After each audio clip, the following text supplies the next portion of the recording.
오늘 우리가 살펴볼 말씀은 요한계시록 4장 4절부터 11절까지입니다.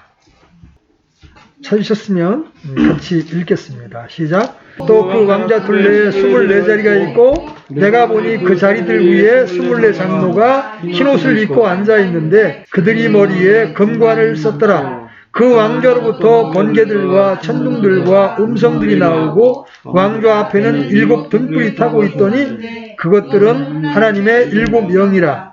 그 왕좌 앞에 수정 같은 유리바다가 있고 왕좌 한가운데와 왕좌 둘레에는 앞뒤에 눈이 가득한 4 짐승이 있더라. 첫째 짐승은 사자 같고 둘째 짐승은 송아지 같으며 셋째 짐승은 사람과 같은 얼굴을 가졌고 넷째 짐승은 날아다니는 독수리 같더라. 4 짐승이 저마다 자기 둘레에 6 날개를 가졌고 그것들의 안쪽에는 눈들이 가득하더라. 그들이 밤낮 쉬지 않고 이르기를 거룩하다 거룩하다 거룩하다 주 하나님 전능자여 그분은 전에도 계셨고 지금도 계시고 앞으로 오실이시로다 하고 그 짐승들이 왕좌에 앉으신 분 곧 영원 무궁토록 살아계신 분께 영광과 존귀와 감사를 드릴 때에 24 장로가 왕좌에 앉으신 분 앞에 엎드려 영원 무궁토록 살아계시는 분께 경배하고 자기들의 관을 왕좌 앞에 던지며 오 주여 주는 영광과 존귀와 권능을 받기에 합당하시오니 주께서 모든 것을 창조하셨고 또 그것들이 주를 기쁘게 하려고 존재하며 창조되었나이다 하더라.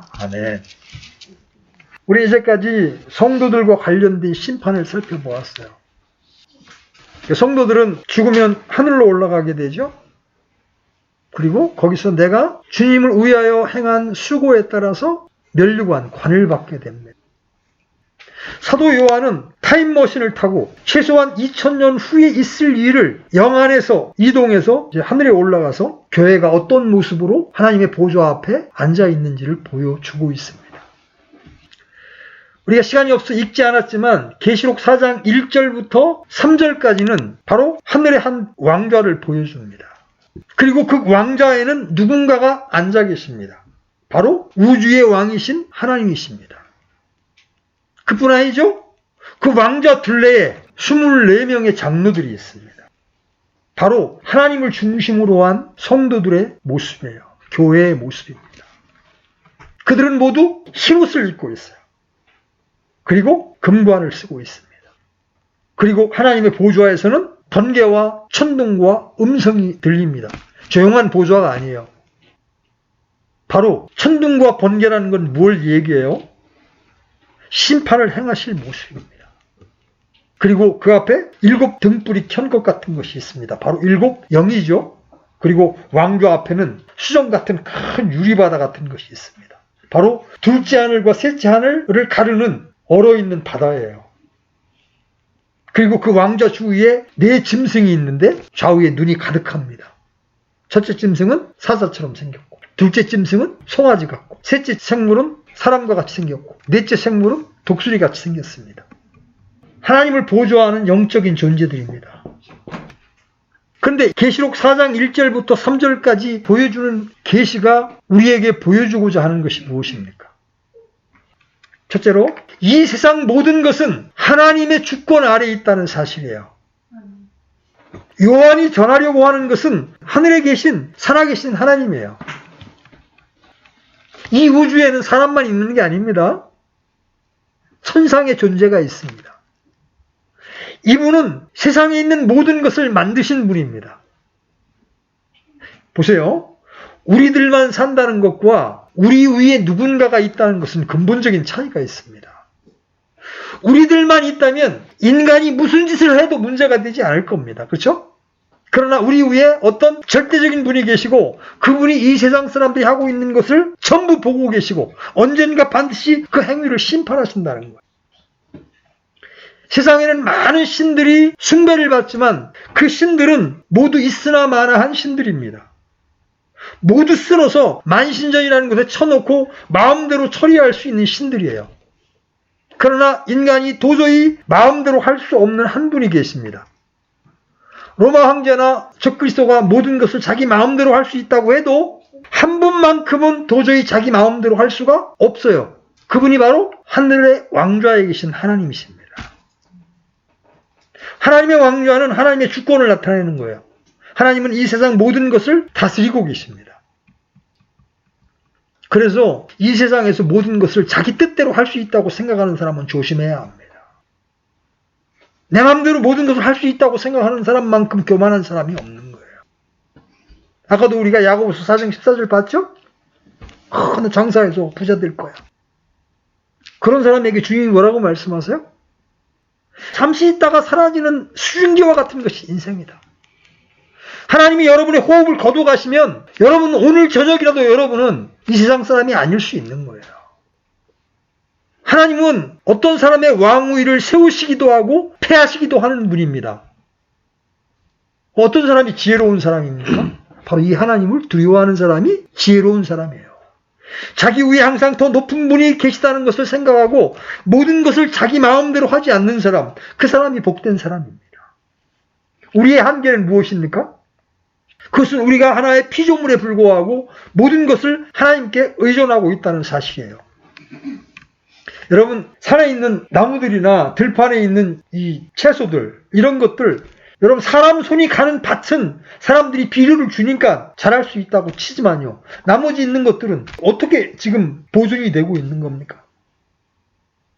하나님이 천둥과 번개 가운데 질소를 만들어서 전 지구에 뿌리시기 때문에 이 초목들이 지금 존재하는 거예요.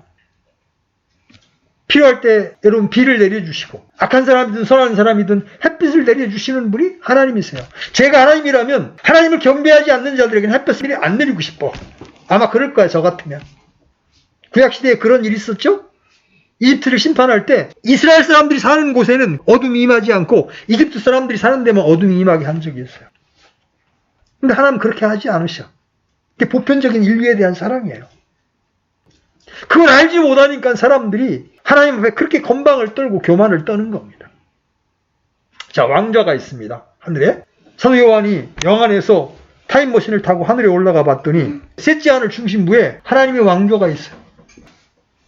그게 4장 1절부터 3절까지 보여주는 거예요.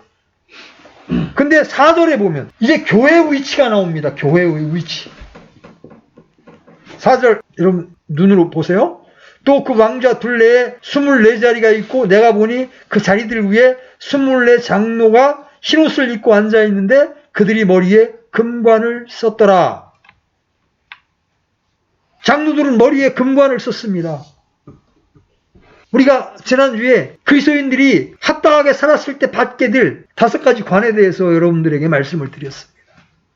지금 그리스도의 심판석을 거친 우리들은 금관을 받고 주님 둘레에 딱 이렇게 앉아 있습니다. 이 주님 왕좌 주변에 있는 24자리에 있는 24장로가 누굽니까?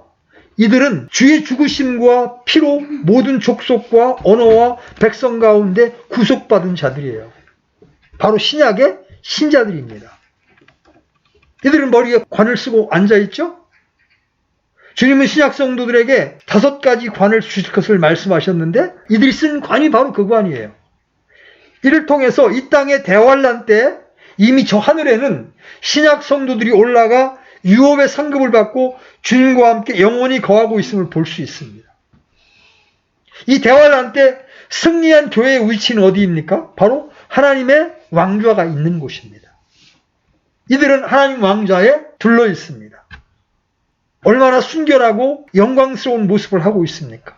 그들은 모두 흰옷을 입고 금관을 쓰고 있습니다. 승리와 영광의 모습이죠. 지금 지상에서의 교회의 형편은 어떻습니까? 그야말로 비참합니다. 특히 2000년 전 네로 황제 때 그들은 굶주리고 학대받고 늘 더러운 옷을 입고 삽니다. 그러나 승리한 교회의 모습은 하나님 앞에서 가장 높은 곳에 있습니다. 로마의 학대 아래서 비참하게 죽은 성도들이 다 죽은 것이 아니라 거기서 멸류관을 쓰고 있는 겁니다. 이것이 교회의 영광이에요. 사도 요한이 요한계시를 통해서 보여주고자 하는 게 뭐예요? 자, 우리 눈에는 이 세상밖에 보이지 않죠? 이 세상에서 유명하게 되고 인정받는 것이 유일한 소망일지 모릅니다. 이 세상에서 욕심을 포기하고 하나님의 뜻에 순종하는 사람들은 바보처럼 보입니다. 가장 불쌍한 사람들이 순교자일 겁니다. 그러나 승리한 그들이 지금 영광의 보좌에 앉아서 영원한 복을 누리고 있습니다. 로마 시대에 정말 그리스도인들은 많은 핍박과 조롱을 받았어요. 그리고 황제가 신노릇을 했습니다. 그래서 사도 요한은 그런 초대교회 신자들에게 보여주는 겁니다. 진짜 왕이 계시다. 그리고 이 땅에서 핍박받은 교회가 장차 이렇게 영광스러운 하나님의 보좌를 둘러앉는 이런 영광스러운 자리에 멸관을 쓰고 주님과 함께 있게 될 것이다. 이것을 보여주므로 그 핍박과 환난 가운데 인내로 견디라는 소망의 말씀을 지금 주고 있는 겁니다. 근데 하나님의 왕좌 주변에 있는 이 창조물들이 어떻게 하는지 보세요. 8절 한번 보십시오. 8절 같이 읽습니다. 시작. 네 짐승이 저마다 자기 둘레에 6날개를 가졌고 그것들의 한쪽에는 눈들이 가득하더라. 그것들이 밤낮 쉬지 않고 이르기를 거룩하다 거룩하다 거룩하다 주 하나님 전능자여 그분은 전에도 계셨고 지금도 계시고 앞으로 오실 이시로다 하고. 이 네 짐승의 찬양의 특징이 뭡니까? 이 네 짐승의 찬양을 하는데 첫 번째가 뭐예요? 밤낮 쉬지 않는 찬양이에요. 피곤을 느끼지 않는 찬송입니다. 그 전에 어느 전도 집회에서 일부러 찬양만 1시간을 이제 시킨 거예요. 그러니까 한 3곡 정도 지나니까 찬양 좀 그만하지. 이 하늘에 있는 창조물들은 밤낮 찬양하는 겁니다. 거룩하다, 거룩하다, 거룩하다. 이 찬양은 속에서 나오는 것이기 때문에 힘들지 않고 즐겁고 능력이 있습니다. 그러므로 쉬지 않고 나옵니다. 우리의 찬양이 어떠해야 할지를 보여줍니다. 여러분 우리가 성령으로 충만하잖아요. 끊임없이 찬양이 터져 나오는 겁니다. 우리가 지금 성령 충만이 없고 세상에 찌들어 있으니까 한 2곡 불고 말고 그러지만 진짜 우리의 영이 주님의 영으로 충만하게 되면요. 그냥 끊임없이 찬양이 터져 나오는 거예요. 근데 이 네 짐승들의 찬양의 내용이 뭐예요? 첫 번째가 주님의 거룩하심이잖아요. 거룩하다, 거룩하다, 거룩하다 3번이나 반복합니다. 이것은 성삼위 하나님의 거룩하심에 대한 찬양입니다. 성부 하나님, 성자 하나님, 성령 하나님의 거룩하심에 대한 찬양이죠. 또 하나님의 완전하신 거룩함을 나타낸다고도 볼 수가 있죠. 하나님의 왕좌에서 시중을 드는 네 짐승이야말로 하나님의 거룩하신 임재를 가장 정확하게 체험하고 있는 존재들이잖아요. 그죠? 항상 하나님 보좌를 둘러싸고 있는 존재들이니까. 그래서 우리가 먼저 알아야 할 것은 하나님은 거룩한 분이시다. 거룩하지 않은 하나님은 결코 상상할 수가 없습니다. 그분이 완전히 거룩하지 않다면 그분은 하나님이 아니에요. 물론 거룩하다는 것은 모든 더러움에서 자유로운 순수함을 의미해야 합니다. 하나님은 절대적으로 순수하신 분이십니다. 여기 적어놓으시고 요한일서 1장 5절 가보십시오. 요한일서 1장 5절 같이 읽겠습니다. 시작. 그런즉 우리가 그분에게서 듣고 너희에게 밝히 드러낸 소식이 이것이니 곧 하나님은 빛이시요 그분 안에는 전혀 어둠이 없다는 것이라. 그래서 출애굽기 15장 11절은 이렇게 말씀하십니다. 오 주여 신들 가운데 주와 같으신 이가 누구니이까? 주와 같이 거룩함 속에서 영화로우시고 찬양 속에서 두려우시며 이적들을 행하시는 이가 누구이니이까? 사무엘상 2장 2절은 또 이렇게 말씀하십니다. 주와 같이 거룩한 분이 없으니 주 외에는 다른 분이 없고 우리 하나님 같은 반석도 없나이다. 이사야 6장 3절에도 스랍들이 외치고 있습니다. 하나가 다른 하나에게 애쳐 이르되 거룩하다 거룩하다 거룩하다 만군의 주여 그분의 영광이 온 땅에 충만하도다 하더라. 성경의 하나님은 거룩하십니다. 이와 같은 하나님의 거룩하심이 그분과 인간을 분리시키는 거예요. 그래서 하나님은 죄를 결코 용납하지 못하십니다. 죄를 미워하십니다. 그분의 거룩한 분노가 죄를 벌하실 것입니다. 오늘날 우리도 우리 주위의 죄들을 보면 하나님의 심판을 두려워하지 않을 수가 없어요. 소돔을 망하게 했던 그런 죄들이 우리 주위에 가득합니다. 우리는 하나님의 심판을 두려워해야 합니다. 불교나 힌두교의 신은 두려움의 대상이 아니죠? 그러나 성경의 하나님은 거룩하시며 죄를 그냥 보아 넘기지 않으십니다. 성경의 하나님은 악을 선이라고 선을 악이라고 하지 않습니다. 그러나 하나님의 거룩은 하나님만 거룩한 것으로 끝나는 것이 아니라 믿는 자들을 거룩하게 하십니다. 우리가 거룩해질 수 있는 유일한 길은 우리 대신 죽으셨다가 부활하신 예수 그리스도를 통해서입니다. 사람은 타락한 피조물이죠. 사람이 이 거룩한 하나님 앞에 다가갈 수 있는 유일한 길은 피 흘림을 통해서입니다. 왜냐하면 육체의 생명은 피에 있기 때문이죠. 하나님 자신이 피를 흘리셔서 우리를 거룩하게 구별하셨습니다. 그리고 고난을 통해서 믿는 자들을 거룩하게 하십니다. 우리가 평안하면 죄를 잘 떨쳐버리지 못합니다. 그러나 어려움이 오면 그 환난 안에서 하나님의 채찍을 경험하게 됩니다. 그것을 믿음의 단련이라고 말하죠. 이렇게 거룩하신 하나님은 신자에게 거룩함을 요구하십니다.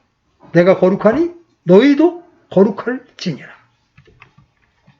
그러나 하나님은 우리를 거룩하게 하시는 것으로 끝내지 않습니다. 이 세상에 있는 모든 죄를 완전히 소멸하심으로 온 우주를 정결케 하십니다. 우리는 계시록 20장에서 사탄이 불호수에 던져지는 것을 봅니다. 결국 남는 것은 거룩한 성도들과 새로 만들어진 모든 피조세계, 새하늘과 새 땅, 새 예루살렘만 보게 되는 겁니다. 하나님의 보좌 앞에 영적인 존재들인 이 짐승들은 이 사실을 너무나 잘 알고 있는 겁니다. 그래서 그들은 밤낮 하나님의 거룩을 찬양하고 있는 겁니다. 자, 이들의 두 번째 찬양이 뭐예요? 다시 계시록으로 돌아가셔서 네 짐승은 하나님을 뭐라고 부릅니까? 주 하나님 전능자여. 전능자여. 이 신약에서는 계시록을 제외하고는 거의 나오지 않는 표현이에요. 이 전능자라는 표현이. 하나님의 속성 가운데 하나가 그분의 전능하심입니다. 만약 이 속성을 갖고 계시지 않는다면 그분은 하나님이 되실 수 없습니다. 말씀 한마디로 만물을 창조할 수 있는 분이 바로 하나님이십니다. 태양을 물러가게 하실 수 있는 분이십니다. 주님께서는 예레미야에게 이렇게 말씀하셨어요. 보라, 나는 주요 모든 육체의 하나님이니라. 내게 너무 어려운 일이 있느냐? 그분은 무엇이든지 할 수 있습니다. 인간들이 오해하는 건 그거예요. 내가 원하는 대로 왜 안 해주느냐는 거예요. 그러니까 하나님은 전능하신 하나님이 아니라고 불평을 하는 거예요. 하나님은 당신의 원함을 따라 전능하게 일하시는 분이지 인간의 원함을 따라 일하시는 분이 아니라는 거예요. 물론 하나님께서는 자신의 성품에 일치하지 않는 그런 것들은 하실 수 없습니다. 그분은 자신의 신성한 성품에 따라 거짓말 하실 수 없어요. 약속을 취소하실 수 없어요. 구원받은 죄인을 그가 그리스도의 몸에 지체가 된 후에 지옥에 보내실 수 없어요. 그러나 자신의 성품에 일치하는 것은 무엇이든 할 수 있는 전능하신 하나님이십니다. 여러분의 아버지가 전능하신 분이십니다. 자, 세 번째 찬양. 이 짐승의 세 번째 찬양은 뭐예요? 하나님의 영원성입니다. 지금 뭐라고 말해요? 그분은 전에도 계셨고 지금도 계시고 앞으로 오실 이시로다. 이렇게 찬양하고 있습니다. 네 짐승은 하나님께서 그들을 위하여 무엇을 해 주었다고 해서 찬송하는 것이 아니고 하나님이 계신 것, 즉 하나님의 존재를 기쁘게 여겨서 찬송하고 있는 겁니다. 하나님은 영원 전에도 계셨습니다. 그리고 지금도 계십니다. 또 앞으로 오실 분이십니다. 전에도 계셨다는 것은 다른 존재들은 다 이분에 의해 창조되었다는 말이죠. 하나님은 영원한 분이십니다. 우상은 누군가에 의해 만들었고 따라서 시작이 있으므로 참신이 될 수 없습니다. 자, 여기 적어놓으시고 시편 90편 2절 가보십시오. 시편 90편 2절.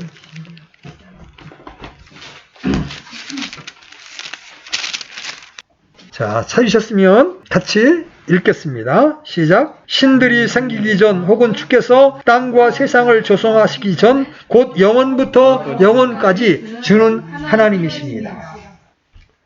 계시록 1장 8절에서도 나는 알파와 오메가요 시작과 끝마침이라. 지금도 있고 전에도 있었고 앞으로 올 주 곧 전능자가 말하노라.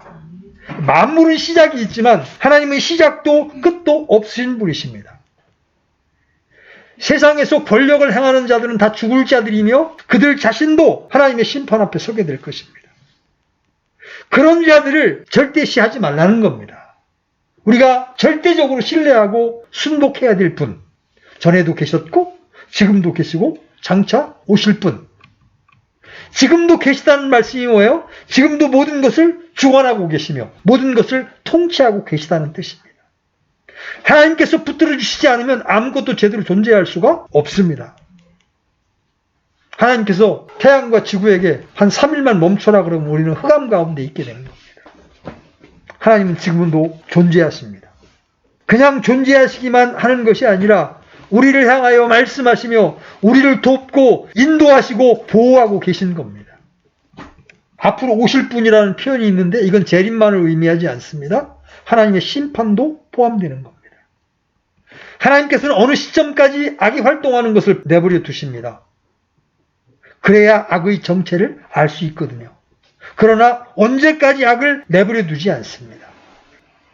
이런 하나님의 존재론적인 선언은 모든 창조물들이 자신의 위치를 벗어나서 하나님의 자리에 앉을 때 하나님께서 하시는 선언이에요. 내가 누군지 아니? 우리는 자기 자신을 절대화시키는 자들의 시험에 넘어가서 그들을 하나님보다 더 두려워해서는 안 되는 거예요. 그래서 주님이 뭐라고 말씀하셨어요? 너의 몸을 죽이는 자들을 두려워하지 말고 너희의 몸과 혼을 동시에 죽일 수 있는 분을 두려워하라. 누구예요? 하나님이에요. 절대자 하나님이십니다. 이게 하늘에 있는 짐승들의 찬양이에요. 그러면 이제 하늘에 올라간 교회의 찬양은 뭡니까? 다시 계시록에 돌아가셔서 9절 보세요. 9절에서 짐승들이 하나님께 영광과 존귀와 감사를 드립니다. 그죠? 왕자에 앉으신 분은 영원 무궁토록 살아 계시는 분이십니다. 거룩하시며 전능다시며 영원 무궁토록 살아계신 분이 바로 우리 하나님이시죠? 이런 네 짐승들의 찬양이 있고 난 후에 10절에서 교회의 찬양이 있습니다. 자, 같이 10절 읽어봅니다. 시작! 24장로가 왕좌에 앉으신 분 앞에 엎드려 영원 무궁토록 살아계시는 분께 경배하고 자기들의 관을 왕좌 앞에 던지며 이르되 왕자 둘레에 있는 24장로는 그분 앞에 엎드려 영원 무궁토록 살아계시는 분께 경배했습니다. 이게 앞으로 우리가 하늘에 올라가면 하게 될 일입니다. 여러분, 엎드려 경배한다는 말에 주목하십시오. 경배라는 뜻은 엎드려 절하는 겁니다. 한국은요, 아무한테나 무릎을 꿇잖아요. 근데 기독교가 초기에 전파된 유럽은 어떤 사람 앞에 무릎을 꿇는다는 것은요, 치욕을 뜻합니다. 절대로 무릎 안 꿇습니다. 그건 항복을 말하거든요. 한국 사람들은 세배할 때나 아무 때나 무릎을 꿇지만 기독교 문화가 일찍 들어간 서양은 무릎 꿇는 건 곧 자기 항복을 이야기하기 때문에 하나님 이외에는 무릎을 꿇지 않으려고 합니다. 요즘 이제 개신교회에서 주님께 경배드린다, 예배드린다고 하면 모두 앉아있거나 앉았다 섰다 하는 게 전부죠. 성경적으로 경배는 그분 앞에 엎드리는 거예요. 성경을 읽어본 분들이라면 구약에서부터 모두 주께 엎드려 절했던 것을 볼 수 있습니다. 엎드려 경배한다, 엎드려 절한다는 표현들이 얼마나 자주 나오는지 몰라요. 이 하늘에 있던 장로들은 자기들의 자리에 앉아서 주께 경배를 드린 것이 아니라 엎드려 경배했습니다. 전 존재로 그분 앞에 무릎을 꿇는 겁니다. 그러면서 자기들의 관을 왕좌 앞에 던집니다. 장로들은 신약 성도들을 예표하는데 주님께 받은 왕관들이 있습니다. 관은 유업의 보상이요 상급입니다. 지난주에도 말씀드렸지만 우리는 상을 받도록 달려야 합니다. 여러분이 삶 속에서 절제하지 않으면 썩지 않는 관을 얻지 못합니다. 여러분이 주님의 재림을 사모하지 않으면 의의 관을 얻지 못합니다. 복음을 전하고 혼들을 얻지 않는다면 기쁨의 관을 얻지 못합니다. 시험을 견디지 못하면 생명의 관을 얻지 못합니다. 목자들이 더러운 이익을 탐하거나 양들 위에 군림한다면 영광의 관을 얻지 못할 것입니다. 우리는 관을 위해 부르심의 상을 받기 위해 푯대를 향하여 달려가야 합니다. 우리는 그분이 계신 것과 자신을 부지런히 찾는 자들에게 보상해 주시는 분임을 믿어야 합니다. 주를 위해 아무리 놀라운 일을 많이 해도 주님께서 내가 너를 도무지 알지 못한다고 말씀하실 사람들이 있습니다. 마태복음 7장 23절에 그때 내가 그들에게 밝히 말하되 내가 너희를 결코 알지 못하였노라. 불법을 행하는 자들아 너희는 내게서 떠나라 하리라.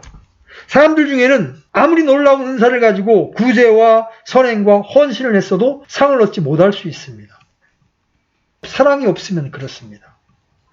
그래서 바울은 고린도전서 13장에서 이렇게 말하죠. 내가 대언하는 선물이 있고 모든 신비와 모든 지식을 이해하며 또 모든 믿음이 있어 산을 옮길 수 있을지라도 사랑이 없으면 내가 아무것도 아니요. 내가 모든 재산을 바쳐 가난한 자들을 먹이고 또 내 몸을 불사르게 내둘지라도 사랑이 없으면 그것이 내게 아무 이익을 주지 못하느니라. 고린도전서 13장에는 사랑의 속성들이 쭉 등장하죠. 뭐예요? 첫 번째가 사랑은 오래 참고. 이때 오래 참음은 나와 가까운 사람만을 대상으로 하는 게 아니에요. 나를 힘들게 하는 원수와 같은 사람을 향하여도 오래 참는 것이 예수님을 소유한 사람의 사랑의 속성이라는 거예요. 근데 오늘날 그리스도인들의 모습을 보십시오. 원수는 고사하고 내 가족을 향하여도 오래 참지 못합니다. 왜 그래요? 여러분 안에 주님의 성분이 지금 없거나 소멸되었기 때문에 그렇습니다. 사랑은 무례히 행치 아니에요. 여러분 가까운 사이일수록 무례히 행치 말아야 합니다. 이게 사랑의 속성이에요. 그래서 사랑이 없으면 사랑으로 행하지 않는 일은 내게 아무 이익도 없고 나는 아무것도 아니라는 거예요. 그래서 우리는 성경에 나온 규칙대로 살아야 됩니다. 근데 내 본성은 이 하나님의 말씀을 따라 사는 것을 거부하려고 하는 속성이 있어요. 그래서 이 내 육신, 내 속에서 올라오는 내 생각을 어떻게 해야 돼요? 내려놔야 합니다. 이 생각 잘못된 생각이다. 하나님의 생각과 틀린 이 생각은 잘못됐기 때문에 내 이 생각을 거절하겠다. 이게 믿음이에요. 여러분 디모데후서 2장 5절 가보십시오. 디모데후서 2장 5절. 하나님 손에 줘. 디모데후서 2장 5절 찾았으면 같이 읽어보겠습니다. 시작. 또한 사람이 우승하려고 애써도 적법하게 애쓰지 아니하면 관을 얻지 못하며 성도가 규칙대로 행하지 않으면 아무리 애를 써도 관을 얻을 수가 없어요. 성경대로 믿고 성경대로 행해야 합니다. 주를 믿을 때 우리는 그냥 믿는 것이 아니라 성경에 기록된 대로 믿어야 합니다. 제가 자주 이야기하는 거죠. 크리스마스, 사순절, 고난절, 부활절이 성경에 있습니까? 여자 목사, 여자 집사가 성경에 있습니까? 그것들을 행하라는 말씀이 성경에 있습니까? 없어요. 이교도들의 풍습을 교회의 전통이나 교리로 가르치는 것은 오류일 뿐 아니라 아무 상을 얻지 못합니다.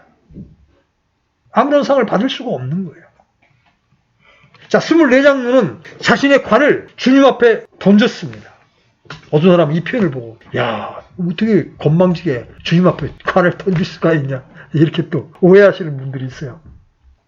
왜 자신들이 받은 관을 주님께 던졌을까요? 화급하게 왜 던졌을까요? 자신들이 받은 보상이 자신들의 수고, 노력, 애씀의 결과가 아니라 주님의 은혜임을 알기 때문입니다. 내가 한 모든 일 열매가 내가 아니라 주님이 내 안에서 행하신 일이기에 관을 받을 자격이 없다는 것을 표현하고 있는 겁니다. 저 하늘에서 우리가 받는 상급이 모두 주님께서 우리 속에서 일하신 결과임을 알게 될 때 관을 주님 앞에 던져 드릴 것입니다. 이렇게 관을 던진 후에 장로들은 주를 찬양합니다. 여러분 11절 보세요. 11절. 함께 읽습니다. 시작. 오 주여, 주는 영광과 존귀와 권능을 받기에 합당하시오니 주께서 모든 것을 창조하셨고 또 그것들이 주를 기쁘게 하려고 존재하며 창조되었나이다 하더라. 자, 24장로는 이 교회예요. 신약교회를 말하는데 주께서 영광과 존귀와 권능을 받기에 합당하시다고 말합니다. 자신들은 영광과 존귀와 영광을 받기에 합당하지 않다는 거죠. 그래서 받은 관을 왕조 앞에 던진 겁니다. 주님을 알수록 우리는 자신이 아무것도 아닌 자임을 알게 됩니다. 자신이 무언가 된 줄로 아는 자, 그 속은 자요, 속이는 자입니다. 강한 부흥의 광고 포스터 같은 권능의 종 뭐 이러면서 자기를 막 이렇게 권능의 왕은 있어도 권능의 종은 없어요. 자, 이렇게 교회가 하나님을 찬양하는데 그 찬양의 내용이 뭐예요? 주께서 모든 것을 창조하셨고 하나님은 모든 것을 창조하신 창조주 하나님이십니다. 아멘? 그런데 또 그것들이 주를 기쁘게 하려고 존재하며 창조되었다고 말합니다. 교회란 뭐예요?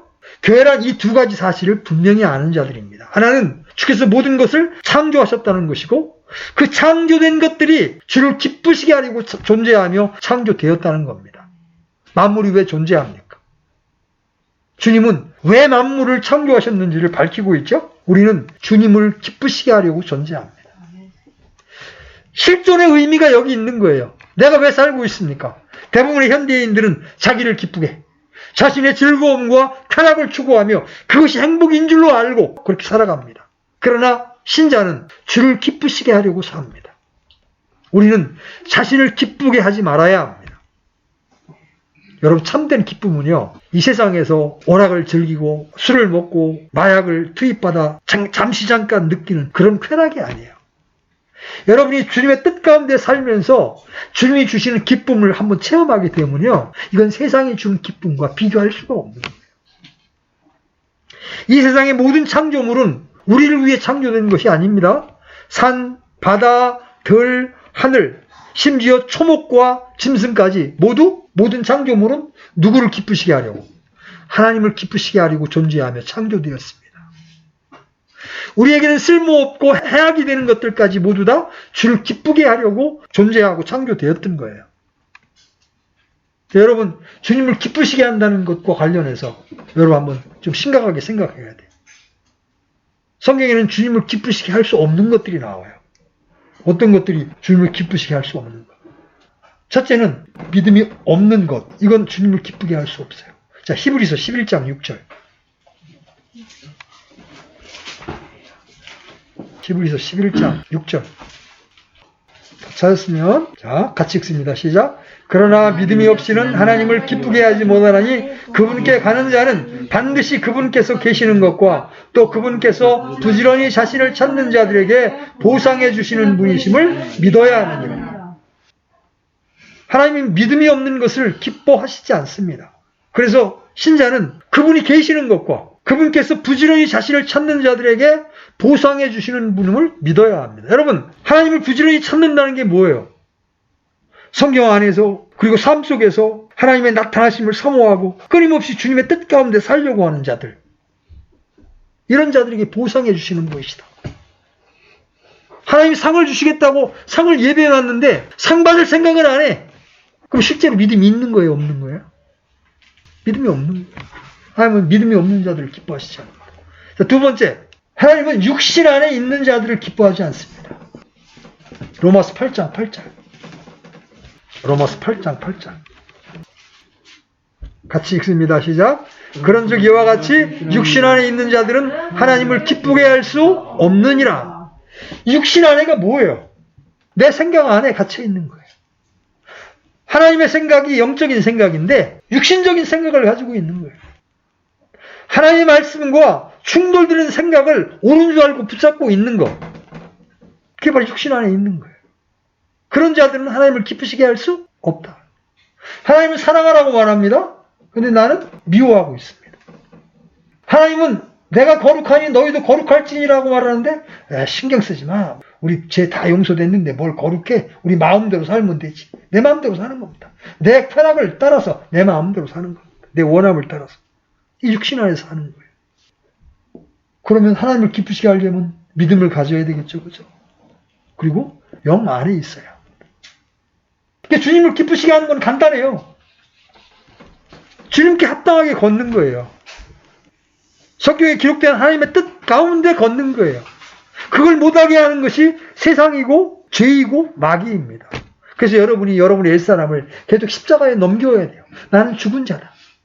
내 안에서 올라오는 이 생각, 옳다고 보이는 생각조차 하나님의 말씀과 충돌할 때는 이 생각은 틀렸다고 여러분들이 거절할 수 있어야 합니다. 자, 골로새서 1장 10절 보세요. 골로새서 1장 10절. 어떤 게 주님을 기쁘시게 하는 것들인가?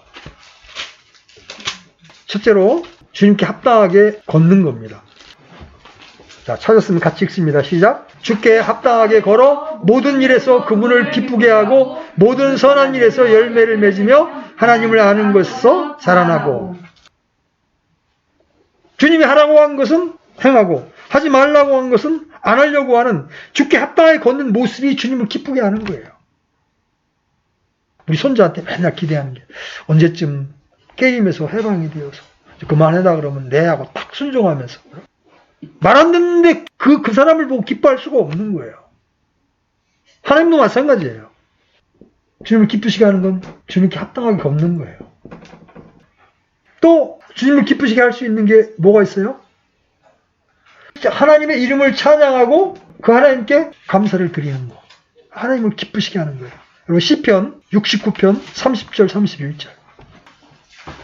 시편 69편 30절로 31절. 같이 읽습니다. 시작. 내가 노래로 하나님의 이름을 찬양하고 감사로 그분을 크게 높이리니 이것이 또한 소나 뿔과 굽이 있는 숫소보다 주를 더 기쁘게 하리로다. 구약시대에는 숫소를 잡아서 하나님께 희생제물로 드렸잖아요. 그렇게 희생제물을 드리는 것보다 노래로 하나님의 이름을 찬양하고 감사로 그분을 크게 높이는 것, 이게 그런 희생제물을 드리는 것보다 더 주님을 기쁘게 한다고 말하는 거예요. 그런데도 주님을 향한 찬양이 하나도 없어요. 감사도 없어요. 우리에게 생명의 호흡을 주신 것도 감사. 내게 영원한 생명을 주신 건 말할 것도 없고 감사의 제목이 너무나 넘치는데도 감사가 없어요. 하나님 기쁘시게 할 수가 없는 거예요. 하나님 기뻐하시는 건 뭐다? 하나님을 찬양하고 감사로 그분의 이름을 높여드리는 거예요. 이게 돈 들어요? 힘들어요? 힘들다 보면 이제 그 안에 이 영적인 문제가 있는 거예요. 지금 심각한 문제가 있는 거예요. 자, 그 다음에 하나님 기쁘시게 하는 게 뭐냐면 하나님의 사역에 물질로 동참하는 거. 선교 헌금을 드린다든가. 자, 빌립보서 4장 18절 보십시오. 빌립보서 4장 18절.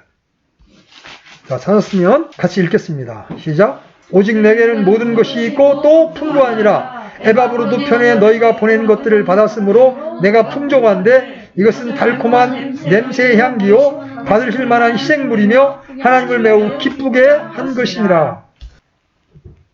하나님의 사역에 동참하는 것.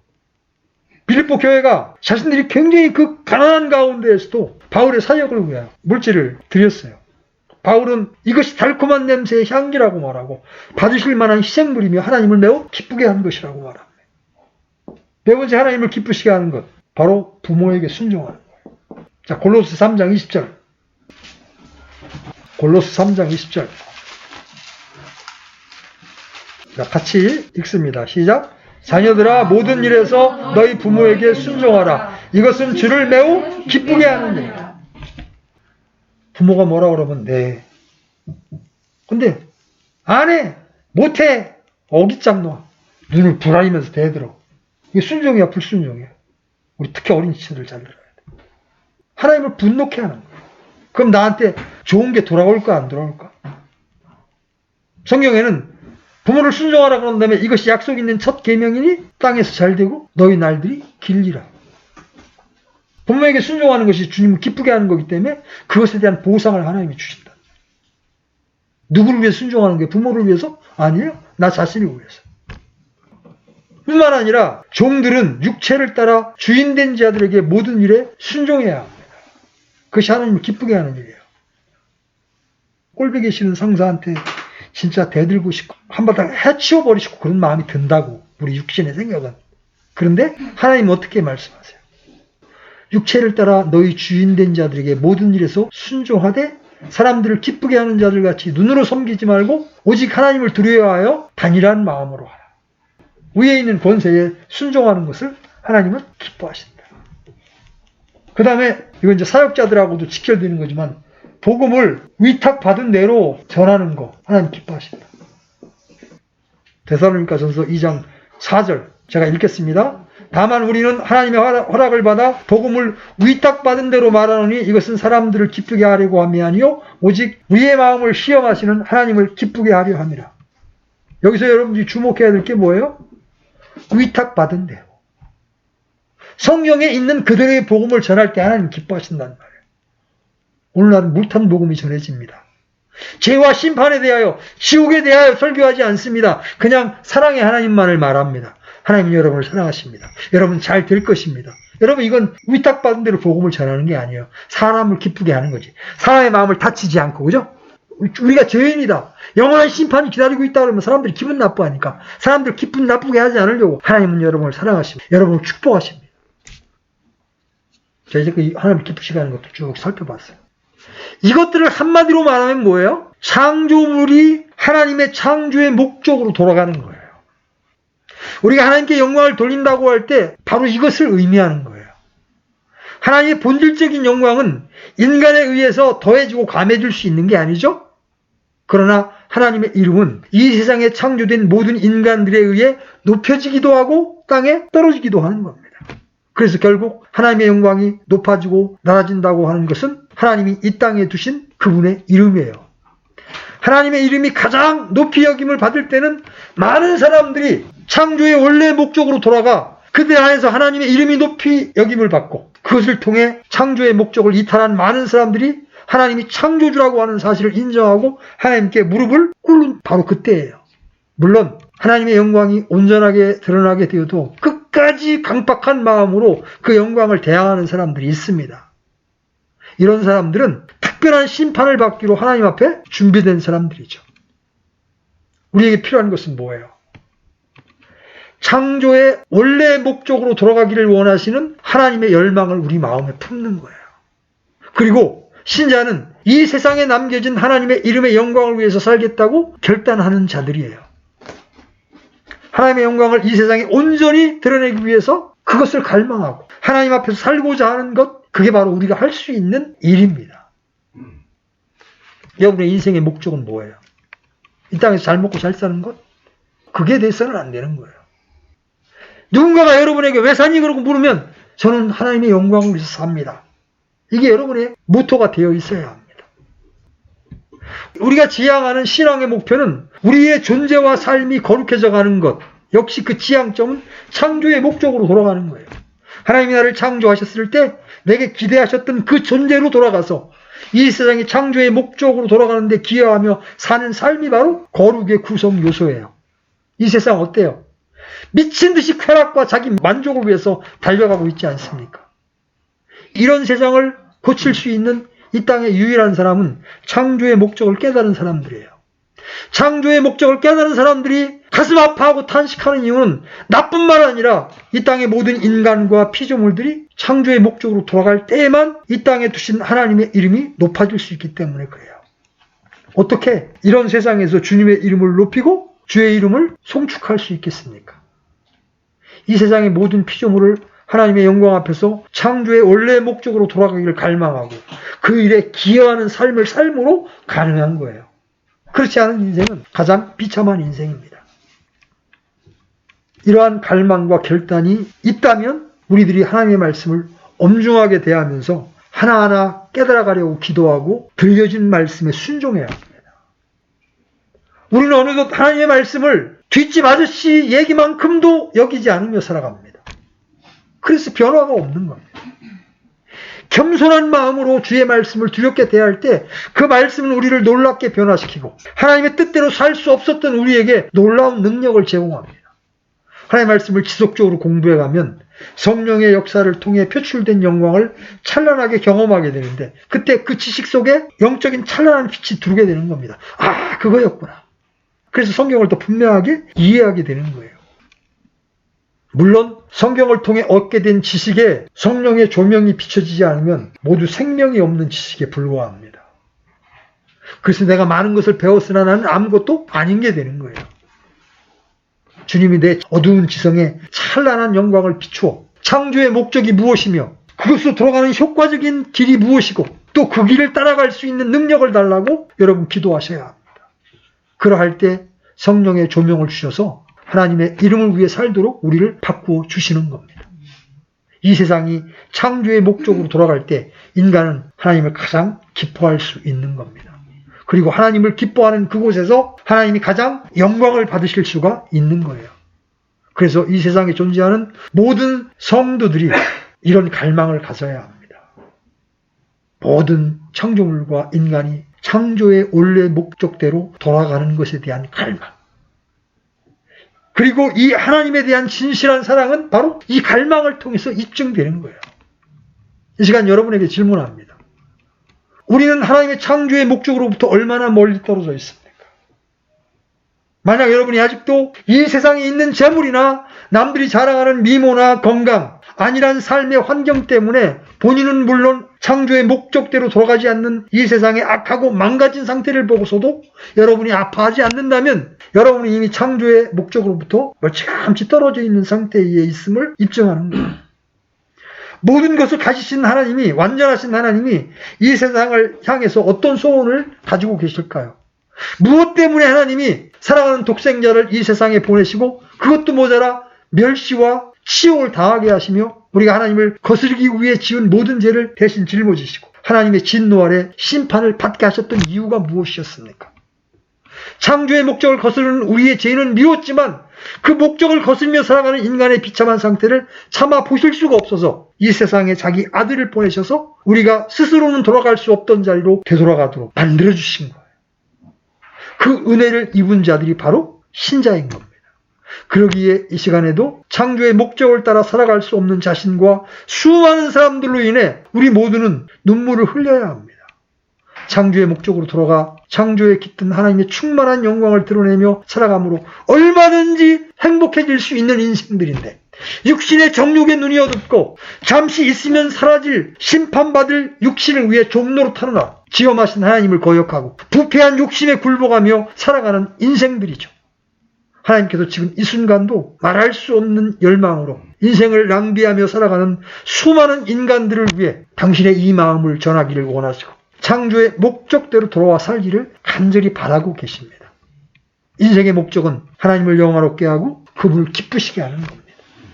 여러분의 인생의 목적이 창조의 목적대로 하나님께 영광을 돌리며 그분을 기쁘게 하는 것이 되지 않았다면 아직 참된 신앙의 길을 나서지도 않은 셈이에요. 나의 착과 욕망이 십자가에 못 박히지 않고는 창조의 목적 곧 하나님의 영광을 위하여 살 수가 없습니다. 오늘 여러분의 지각 안에 여러분이 이 땅에 존재하는 이유가 분명하게 인식되기를 바랍니다. 여러분이 이 땅에 존재하는 유일한 이유는 하나님의 영광을 위하여 하나님의 기쁨을 위하여입니다. 아멘? 기도합시다. 하나님 아버지, 요한을 따라 우리가 장착하게 될 셋째 하늘의 모습을 보게 되었습니다. 우주의 중심에 하나님이 계시고 그 하나님 왕자 주위에 하나님을 찬양하는 무리들로 가득 차 있음을 봅니다. 우리의 영원한 찬양을 받으시기에 합당한 주님, 주님께서 우리를 창조하시고 우리를 구원하신 목적이 주님의 영광을 위한 것임을 오늘 보았습니다. 주님을 기쁘시게 하기 위함임을 우리가 보았습니다. 그럼에도 우리가 얼마나 이 주님의 영광과 멀리 떨어져 있고 주님의 기쁨과 멀리 떨어져 있는지 모릅니다. 오 주님, 세상을 향하여 달려가고 있는 우리를 불쌍히 여겨주시고 우리의 마음을 돌이켜 다시 주님의 보좌 앞에 무릎을 꿇을 수 있는 자들로 주님 우리를 변화시켜 주셔서 우리가 이 땅을 살아가는 동안 오직 우리의 삶의 목적이 하나님께 영광을 돌리는 것, 하나님을 기쁘시게 하는 것이 될 수 있도록 우리를 인도해 주시고 가르쳐 주시기를 원합니다.